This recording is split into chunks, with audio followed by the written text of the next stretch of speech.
Okay, I guess space aliens could be using Kevlar. Maybe they could be using Velcro too. But Farrell researched this, and he provides documentation that shows that the Germans had invented every single one of these in the 1940s. They were not in common use.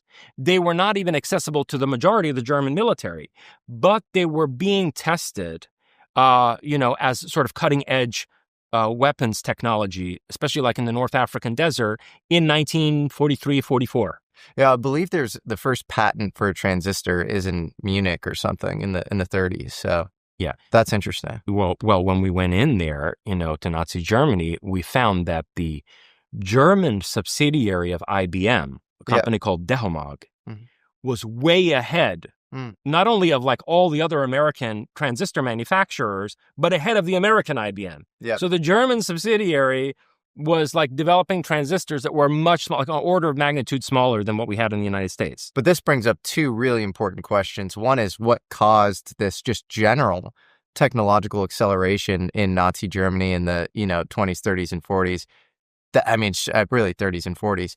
If you think about it, Hitler took power in 1933, which was you have like 10 years to build up, and you get all sorts of. Look at V2 rockets are like 20, 30 years ahead of anything in the West. All the Wunderwaffe, their fighter jets the Skunk Works was kind of a response to the fact that their fighter jets were running circles around ours. So what accounts for that, A? And then B, if they are so advanced technologically, why did the United States ultimately, prevail and beat them in World War II? Well, that's a subject that I hope we can get into in some level of detail. I wonder if I should flesh out a couple more things about the engineering at the Skoda Works before we then come back to this and really dive into it head on. So they were developing these saucer airframes with suction vents and so on and so forth. But these were rocket-powered. They had rotating rockets underneath these saucer-shaped craft. Rotating rockets? Yeah, like a series of jets, like put in a fan formation to basically maneuver these saucer-shaped craft in various directions. So it was a jet aircraft, in other words. It was a saucer-shaped, rocket-powered aircraft. Then, parallel to this saucer airframe project, there was another project which, when I did my research in Closer Encounters, working from Joseph Farrell and Nick Cook's book, The Hunt for Zero Point, Nick Cook's research, and then also his citations of Igor Witkowski's research, Polish researcher who actually went to this site and did some field work there. I assumed that this project, based on those researchers, I assumed that this project began like in the early 1940s. I've since been informed by somebody who had relatively direct knowledge, somebody in Serbia, that it went back to 1937. Who's this person? I don't want to mention the person's name, but they're a very old person who was involved with some of these individuals back in the day in Central and Eastern Europe. Interesting.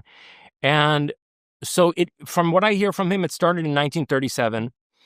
And this was a project to basically develop, originally their aim was to develop a new power source, a power plant, involving the electromagnetic rotation of mercury and thorium. Yeah. So I think it's thorium-232, if I remember correctly, mixed with a certain isotope of mercury. And the reason for mixing it with mercury is that mercury is electromagnetically reactive.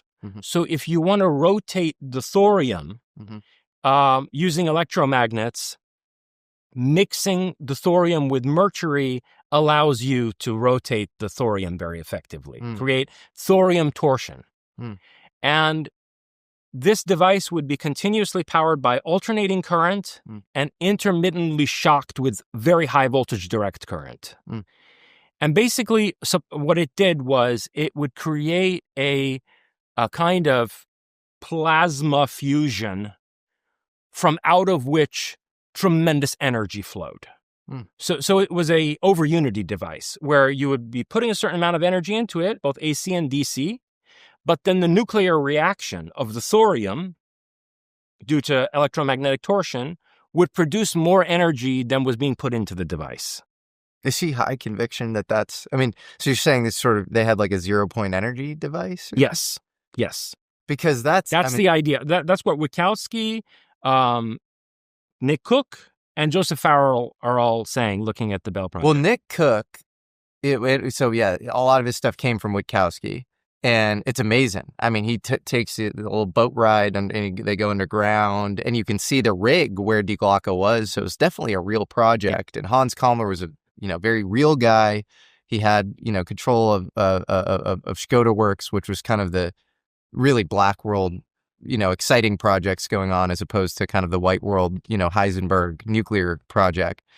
But there are all sorts of rumors about Die Glocke. I mean, some people say it was like a time machine. When you talk to Nick Cook, he gets like a little uncomfortable, is my read, almost as if he knows something that he like can't really talk about or something. But he'll say, I think it was a black world nuclear project. Over time, I've come to conclude that it was probably one of several sites that the Germans, the SS in particular, were using to look into nuclear technology. Which goes towards maybe both of those things are true. I think both of those things are true, and we can unpack both of them. Okay. So first, let's start from the time angle. Yep. Right. You know how we're always diving into the edge of science and consciousness on this show.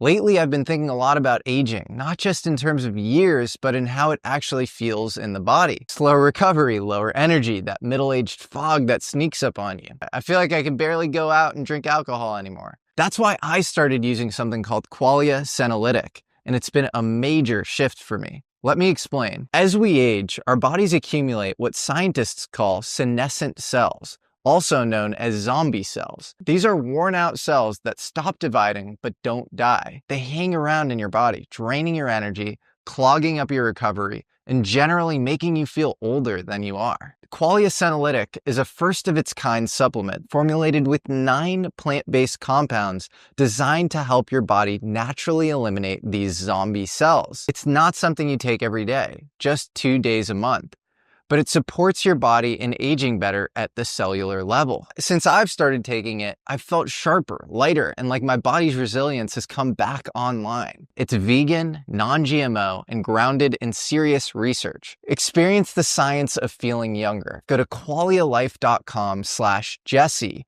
for up to 50% off your purchase, and use code Jesse, again, that's JESSE, for an additional 15% off. That's QUALIALIFE.com/Jesse, JESSE, for an extra 15% off your purchase. Thanks so much to Qualia for sponsoring this episode. So I assume that, or let's say I suspect, that they were looking for a incredible power plant originally. But the reason that rig exists is because they realized that this thing levitates when you turn it on. And they had to chain it down. And so this, whatever kind of energy was being generated, also resulted in counterbarry. It was an in other words, it developed a local gravitational field around itself. Anti-gravity.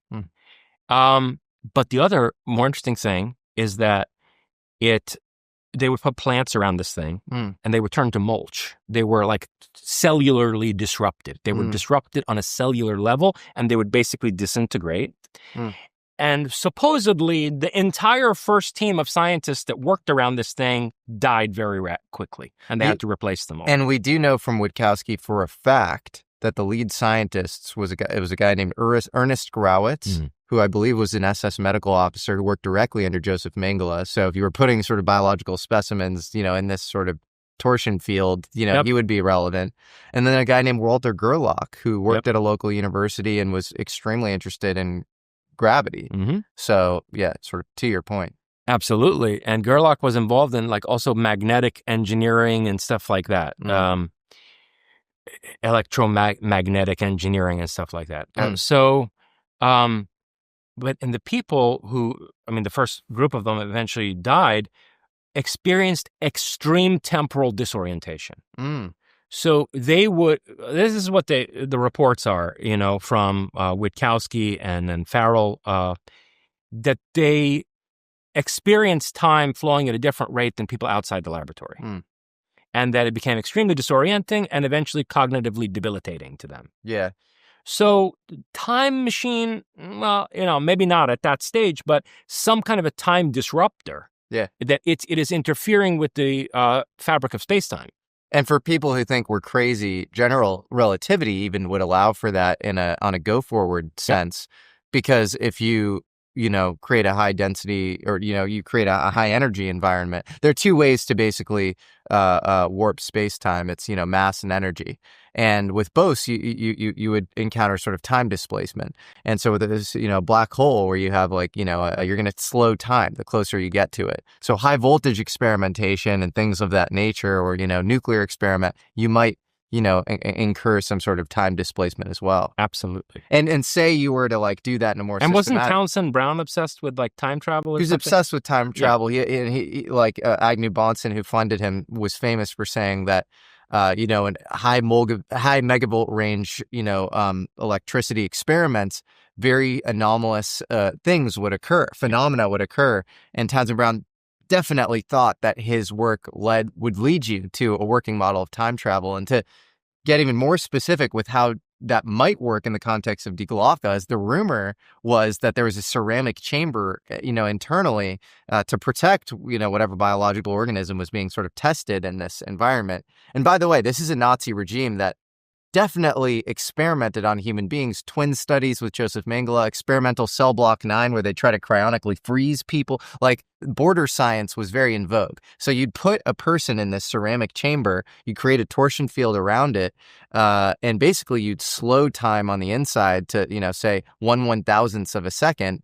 And, if a person spent a year inside this chamber, you'd walk out and you'd be 1,000 years in the future. Yeah. And that doesn't break Hawking's chronological conjecture. It works with general relativity. It makes theoretical sense. There are all these engineering issues with it, presumably, but what you're saying isn't totally crazy for the audience. And unfortunately, I'm sure that they brought concentration camp inmates and put them in there. I'm sure. I'm sure they did that. So, okay, so you have this bell. Mm-hmm. And then by the way, an alternate name for the bell was die Bienenstock, the beehive, which is interesting because they say the reason they called it that is that it makes the sound of a bunch of bees buzzing together when you turn this thing on. And there have been people who've reported that in relation to UFO close encounters as humming. well. Yeah, we heard a sound in that direction. It was sort of like a buzzing noise. It was a very, it was like a buzzing. Different parts of the brain have different activities.